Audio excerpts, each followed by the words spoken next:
Hi, this is Delia Rodriguez, and this is Chapter 3, Bioenergetics. Bioenergetics, to start, is known as a flow of energy in a biological system, otherwise known as carbohydrates, proteins, and fats. Our basic energy systems revolve around exergonic reactions and endergonic reactions, and they all happen in the metabolism. So exergonic reactions are energy-releasing reactions and are catabolic and break down from large molecules into smaller molecules. Then we have endergonic, which has an anabolic process, and is a buildup process for catabolism. So it's a buildup process in order to break down big molecules into small molecules. And then this, like I said, happens all in our metabolism. And this is used to create ATP adenine triphosphate, which allows the transfer of energy from exergonic to endergonic. So in other words, what we provide our body with, otherwise known as like nutrients, carbohydrates, proteins, and fats, lets us have the energy to be able to do our daily functions. And then we have lactate accumulation. In order to understand the formation of lactate, we have to know where it comes from. Lactate comes from glycolysis. Glycolysis is the breakdown of carbohydrate, either glycogen stored in the muscle or glucose delivered to the blood to resynthesize ATP. The process of glycolysis involves multiple enzymatically catalyzed reactions.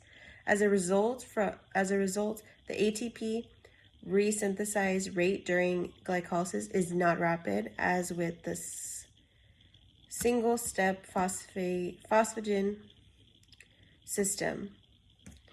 So pyruvate can be converted into lactate. In the sarcoplasm, pyruvate can be shuttled into the mitochondria. So at the end of the day, lactate is used in the mitochondria, otherwise known as the Krebs cycle, in order to produce movement from our muscles, things as such.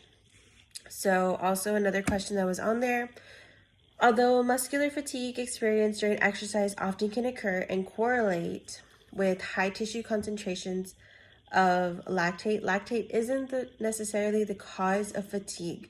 Overall, the process of exercise-induced decreased pH is referred to as metabolic acidosis and may be responsible for the fatigue that occurs during exercise. So next we have substrate depletion and repetition. Energy substrates are molecules that provide starting materials for bioenergetic reactions. That includes phosphagen, ATP, and CP. Glycose, glycogen, lactate, fatty-free acids, and amino acids. These can be selectively depleted during the performance of activities of various intensities and durations. Fatigue can be experienced during many activities, which can also be associated with depletion. Depletion and repletion pattern of phosphagens and glycogen following physical activity is important in exercise and sport bioenergetics. Phosphagens. What are phosphagens? Supply immediate but limited energy. Phosphagen concentration in muscle are more rapidly depleted as a result of high-intensity aerobic exercise as a result of anaerobic exercise compared to aerobic exercise, one with oxygen, one without oxygen. So then we have bioenergetic limiting factors in exercise performance, which can be glycogen depletion. Long duration, low intensity exercise can be a limiting factor in exercise performance. We have metabolic specificity of training, which is emphasis bioenergetic adaptations for a more efficient way to transfer energy within the metabolic pathways using intervals and rest periods of exercise. More training can happen at higher intensities. Lastly, we have metabolic demands of recovery from interval training, high intensity training, and combination training to optimize work to rest ratios.